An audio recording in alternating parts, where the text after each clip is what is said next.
तो दोस्तों इस वीडियो में आप लोग जानेंगे एडवर्ब क्लॉज ऑफ टाइम के बारे में। देखिए आप लोगों के सामने एक सेंटेंस है, I talked to him yesterday, मैंने कल उससे बात की।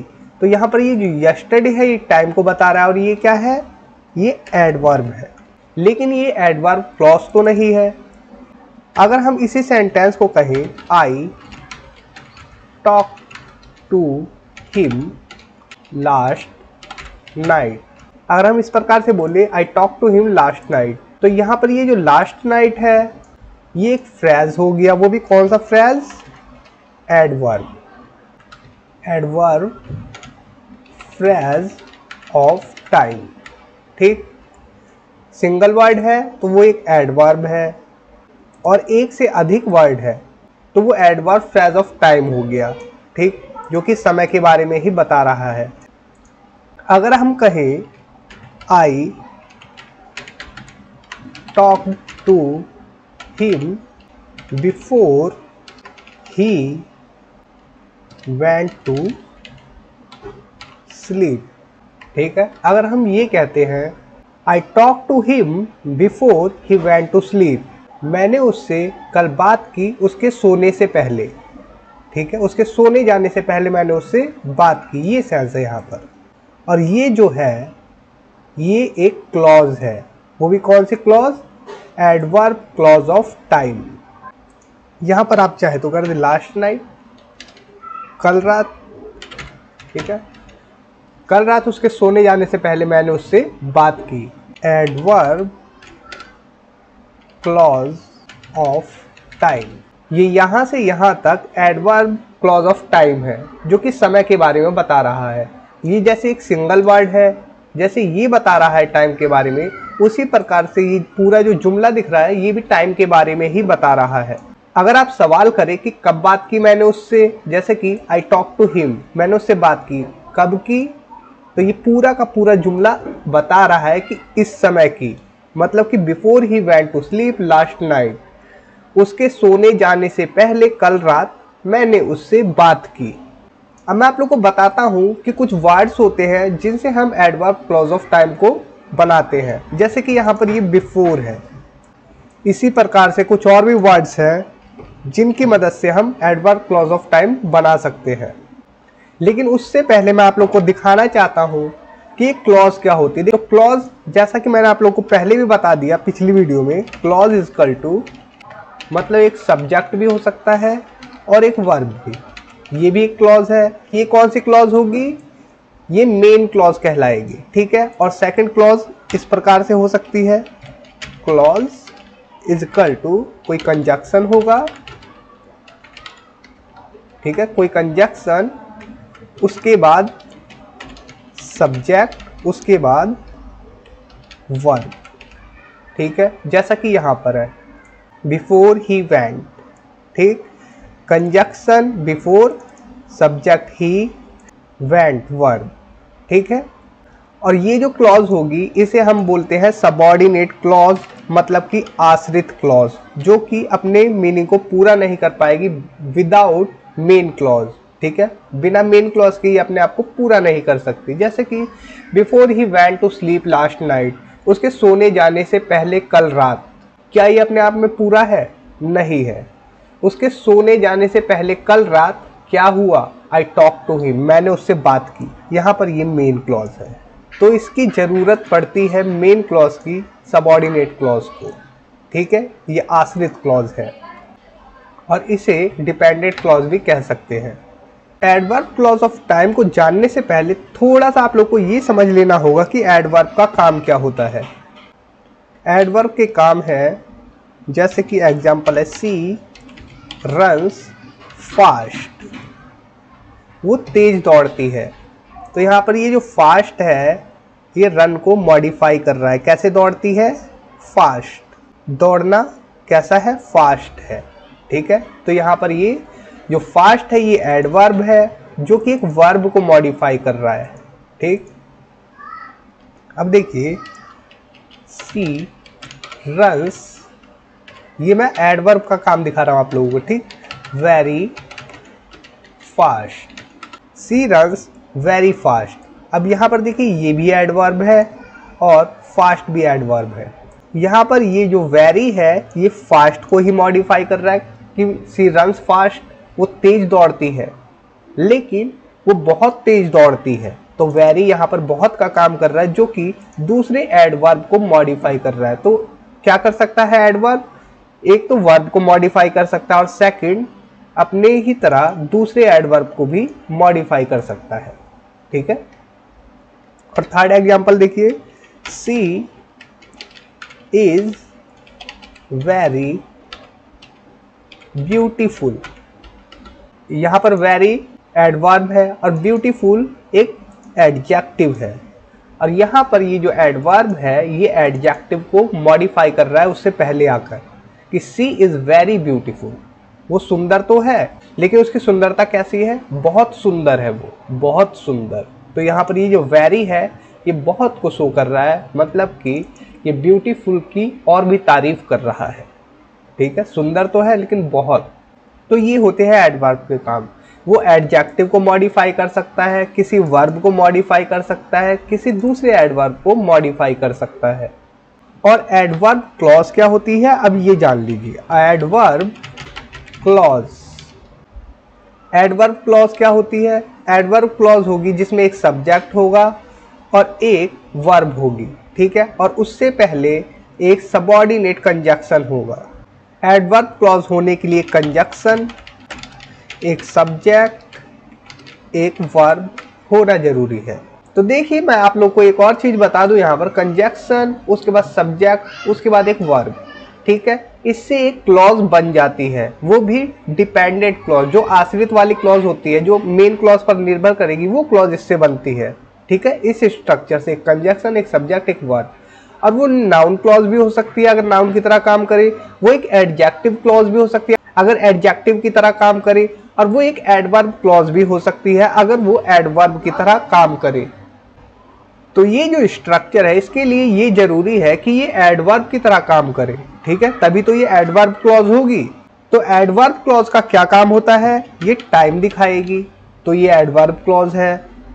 ये प्लेस दिखाएगी, किसी जगह के बारे में बताएगी, तो ये एडवर्ब क्लॉज है। अगर ये तरीका बताती है किसी चीज को करने का, मतलब कि मैनर बताती है, तो ये एडवर्ब क्लॉज है। अगर ये कंडीशन, कोई शर्त बताती है, अपने क्लॉज में कोई शर्त बताता है, तो फिर ये एडवर्ब क्लॉज है। अगर पर्पस भी है, पर्पस, ठीक है, उद्देश्य या कारण, रीजन, अगर ये clause time, place, manner, condition, purpose और रीजन के बारे में बताता है, तो डेफिनेटली ये एडवर्ब क्लॉज होगी। ठीक है, इसके साथ सिर्फ एक सब्जेक्ट और एक वर्ब होना चाहिए और एक सबऑर्डिनेट कंजक्शन होना चाहिए, जैसा कि आप लोगों को मैंने बता ही दिया। तो यहाँ पर हम बात किस चीज की कर रहे हैं, मैंने आपको बोला यहाँ पर हम सिर्फ एक जुमले की बात कर रहे हैं, वो है टाइम। ठीक है, एडवर्ब क्लॉज ऑफ टाइम की। एडवर्ब क्लॉज ऑफ प्लेस भी हो सकता है, मैनर भी, कंडीशन भी, पर्पस भी और रीजन भी। तो हम सिर्फ एक चीज पर बात कर रहे हैं यहाँ पर, टाइम पर। ठीक है, तो आइए, आप लोगों को इतना समझ में आया होगा, और इतना जरूरी था बताना, क्योंकि इसके बिना फिर आप लोगों को बहुत ज्यादा कंफ्यूजन होने वाली थी। ऑफ टाइम कौन कौन से हो सकते हैं वर्ड, ये हो सकता है बिफोर,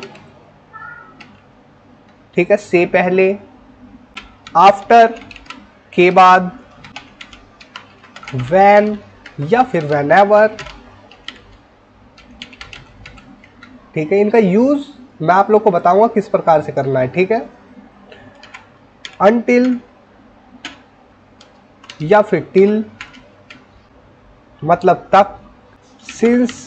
सिंस को आप ऐसे ही नहीं यूज कर सकते, इसका स्ट्रक्चर बताऊंगा आप लोगों को। जब से के सेंस में यूज करेंगे। वाइल का यूज करते हैं हम तभी, जब हुआ तभी कुछ हुआ। ठीक है, और एज सुन एज, आप लोग इससे एडवांस स्ट्रक्चर का निर्माण कर पाते हैं। ठीक है, जो भी मैं आप लोग को आज बताने वाला हूं। नो सूनर देन, तो सबसे पहले हम बात करेंगे बिफोर की यहाँ पर।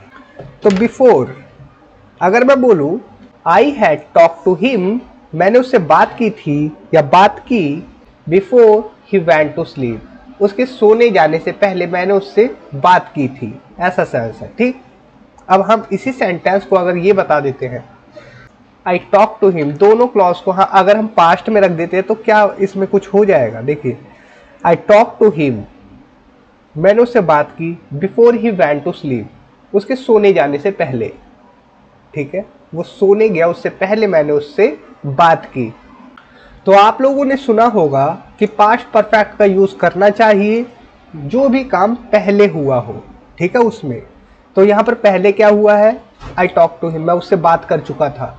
किस समय कर चुका था, before he went to sleep, उसके सोने जाने से पहले। ठीक है, वो सोने गया उससे पहले मैंने उससे बात कर ली थी। तो ये है इसका मतलब। ठीक है, ये एक सीक्वेंस बताता है। ये हैड क्या बताता है, एक सीक्वेंस बताता है, एक क्रम बताता है कि पहले ये चीज हुई फिर ये चीज हुई।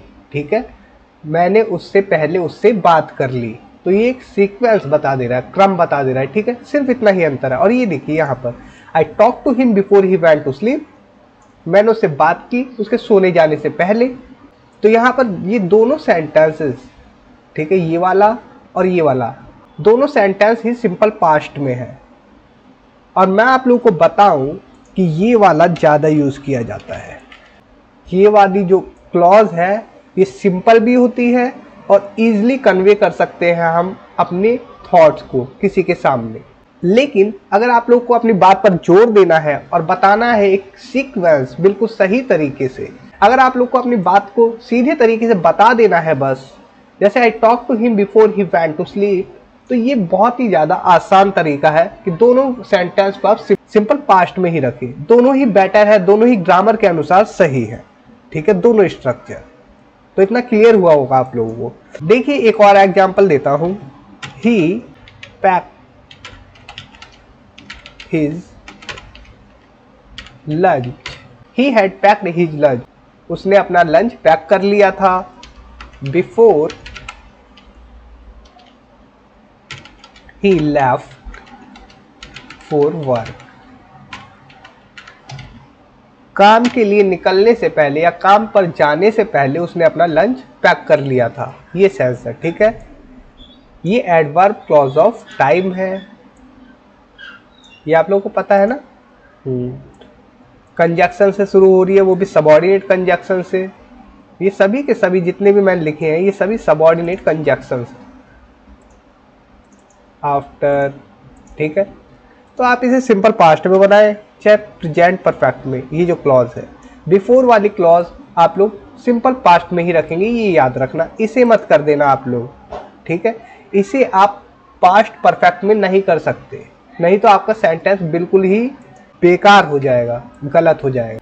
हम दोनों सेंटेंसेस को किस में रख सकते हैं, सिंपल पास्ट में।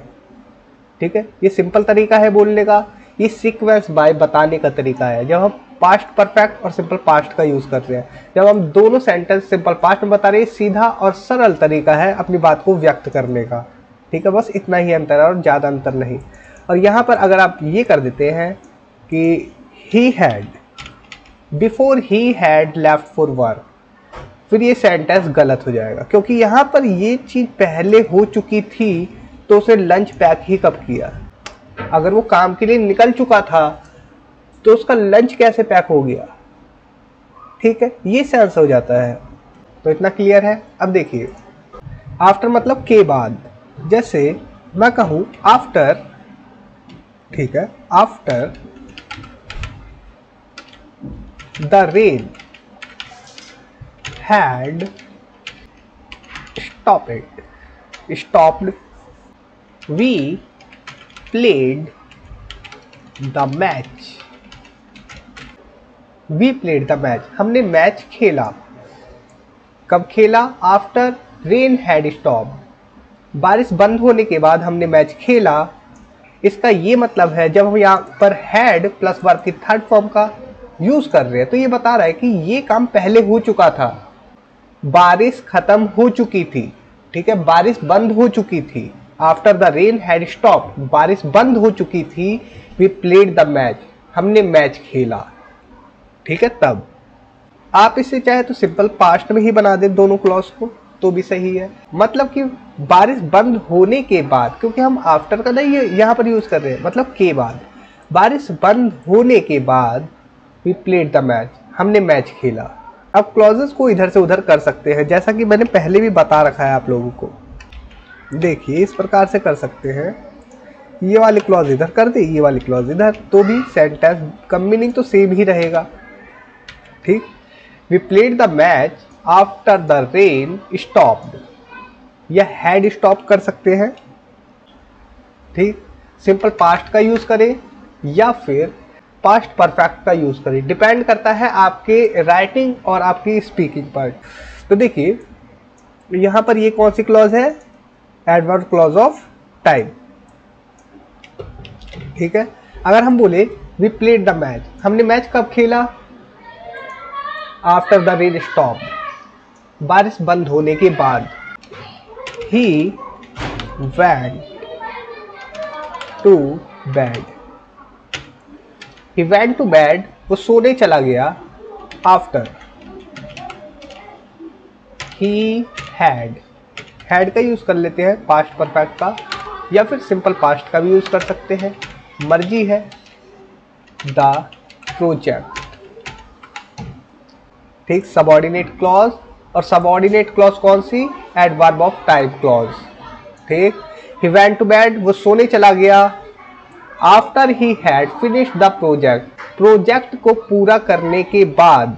तो ये कौन सी क्लॉज है, वो कब सोने गया, after he had finished the project. ठीक है, ये पूरा जुमला क्या बता रहा है, समय को बता रहा है। आप इस पूरे जुमले को हटाकर यहां पर इस प्रकार से कर देते, he went to bed yesterday. ठीक है, अब चाहे तो एक सिंगल वर्ड ले लेते, और ये सिंगल वर्ड क्या बता रहा है, कल। ठीक है, ही वेंट टू बेड, वो कल सोने चला गया था। ठीक, और इस सिंगल वर्ड को हटाकर हम ये पूरा तो रख रहे हैं, तो बहुत ही सिंपल है। ये क्लॉज क्या काम कर रही है, एक सिंगल वर्ड की तरह, ये एक यूनिट में काम कर रही है। ठीक है, एक ही इकाई में काम कर रहे हैं सारे वर्ड। व्हेन या व्हेनेवर, व्हेन मतलब जब यहां पर यूज होगा। He always plays games when he comes here। ठीक, he always play games, वो हमेशा गेम खेलता है। when he comes here, जब भी वो यहाँ आता है।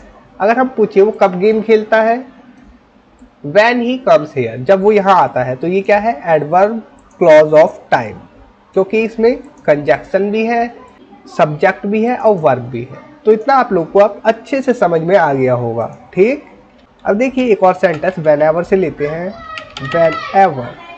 व्हेनेवर ही कम्स, क्लॉजेस को इधर से उधर कर सकते हैं, इससे कोई वो मत करना। ठीक है, ही डेफिनेटली कह देते हैं, डेफिनेटली मीट्स मी। ठीक है, whenever he comes, वो जब भी आता है यहाँ। ठीक है, he definitely meets me, वो मुझसे जरूर मिलता है। तो यहाँ पर ये जो क्लॉज है वो जब भी आता है, ये सबऑर्डिनेट कंजक्शन से शुरू हुई, और ये एक सबऑर्डिनेट क्लॉज है, क्योंकि ये टाइम के बारे में बता रही है, इसलिए टाइम कौन बताता है, एडवर्ब बताता है। तो ये एडवर्ब टाइम ऑफ क्लॉज है। आप लोग को आज अच्छे से समझ में आ चुका होगा, और मैं आप लोग को ये वर्ड्स इसलिए दिखा रहा हूँ जो कि आप लोग हर वर्ड्स में आपकी पकड़ मजबूत हो, ग्रामर के अनुसार आप लोग कोई गलती ना कर पाए। यहाँ पर देखिए अब अंटिल और टिल, अंटिल और टिल में क्या अंतर है। अंटिल भी देखिए टाइम के बारे में ही बताता है, जब तक नहीं, नेगेटिव वर्ड है अंटिल। ठीक है, यहाँ पर ये नेगेटिव वर्ड होता है, इसके साथ किसी नॉट पॉट का यूज नहीं करते। जैसे कि आई वेटेड, मैंने इंतजार किया, until he came, मैंने इंतजार किया जब तक वो नहीं आया। until यहाँ पर अपने आप में ही बता रहा है कि जब तक वो नहीं आया। हम यहाँ पर नहीं कर सकते ही डिडंट कम। ठीक है, अगर हम until के बाद not का यूज करते हैं तो वो सेंटेंस गलत हो जाएगा आपका। ठीक है, until खुद ही एक नेगेटिव सेंस देता है, जैसे कि I waited, मैंने इंतजार किया, until he came, जब तक वो नहीं आया तब तक इंतजार किया, ये सेंस है। ठीक है, तो ये वाली क्लॉज क्या है, एडवर्ब, एडवर्ब क्लॉज है और टाइम को बता रही है, एडवर्ब क्लॉज ऑफ टाइम है। अगर देखिए, अगर हम यही सेंटेंस इस प्रकार से बोल दें, टिल का यूज कर लेते हैं, आई वेटेड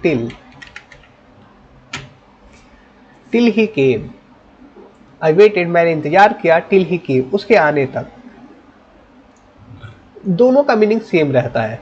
ठीक, और ये जो टिल है ना, ये स्पोकन में सबसे ज़्यादा प्रयोग किया जाता है, बहुत ज़्यादा बोला जाता है।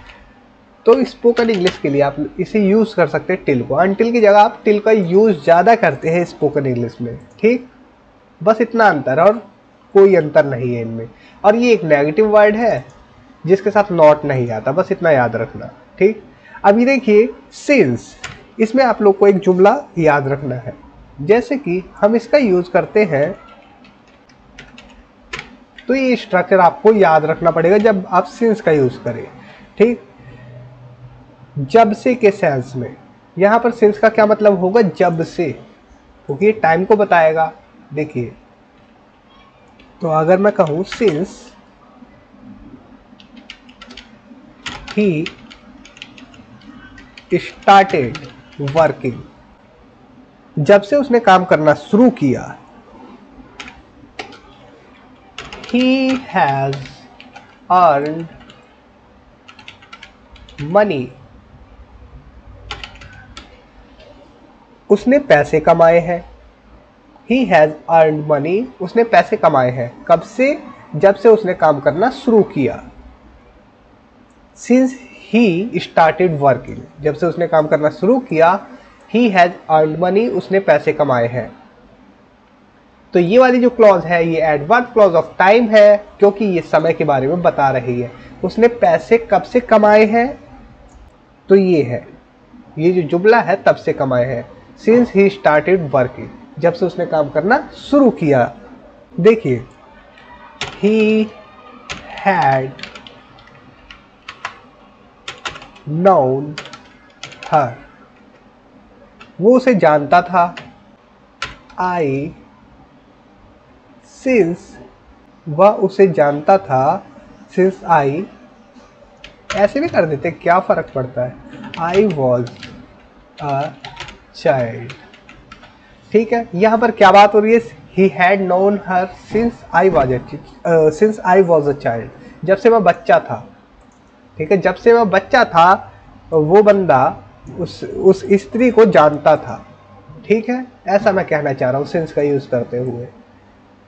या यहाँ पर कर सकते हैं, वो उसे जब से जानता था, he was a child, since he was, जब से वो एक बच्चा था तब से उसे जानता था, ऐसा भी कह सकते हैं, या फिर ऐसा भी कह सकते हैं। तो इसमें क्या गलत है, कुछ गलत नहीं है। वाइल मतलब कि जब दो काम एक ही साथ हो, जैसे मैं कहूँ सी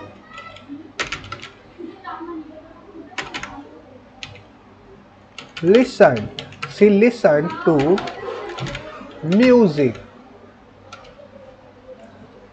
उसने गाने सुने, उसने म्यूजिक सुना, वाइल, उस समय, सी वॉज स्वीपिंग,